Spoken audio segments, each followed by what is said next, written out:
భక్తుల యొక్క ఆలోచన ఎంతదంటే నా ఇరుముడి మొక్కుల స్వామి ఆ జ్యోతిగా నువ్వు చూడు, ఆ తర్వాత నీ దర్శనం చేసుకుంటాను, నేను ఆ తర్వాత నీకు రియాభిషేకం చేసుకుంటాను అని చెప్పి వాళ్ళ భక్తులు ఒకసారి దర్శనం ఇచ్చారు మకర జ్యోతి రూపంలో. స్వామి శరణమయ్యప్ప, స్వామి శరణమయ్యప్ప. స్వామి ఇంకొకసారి దర్శనం మనకి చిన్నగా కనపడుతుంది చూడండి. స్వామి శరణమయ్యప్ప, స్వామి దర్శనమైంది, 2 సార్లు దర్శనమయ్యా స్వామి. శరణమయ్యప్ప, స్వామి శరణమయ్యప్ప. మకర జ్యోతి ఇంకొకసారి కూడా దర్శనమైంది.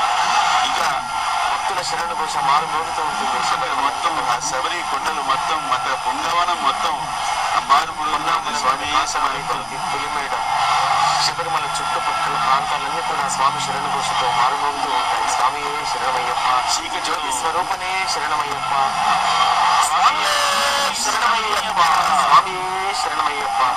ఇంత చక్కటి దర్శనాన్ని మనం చూడగలిగాం. ఇక్కడి నుంచి స్వామి ఈ దేహాన్ని నీ జ్ఞాన జ్యోతిలోకి విలీనం చేసుకో తండ్రి అని చెప్పి ప్రతి భక్తుడు కూడా చూడండి. ఇప్పుడు భక్తులందరిలో బొమ్మల్లా నిలబడినటువంటి భక్తులందరిలో కూడా స్వామికి అందరూ కూడా స్వామి శరణమయ్యప్ప, స్వామి జ్ఞాన జ్యోతిని ప్రసాదించు తండ్రి, నాలో జ్ఞానాన్ని నింపు, నీ స్వామి శరణమయ్యప్ప, నీ జ్యోతి దర్శనంతో జ్ఞానాన్ని నింపు.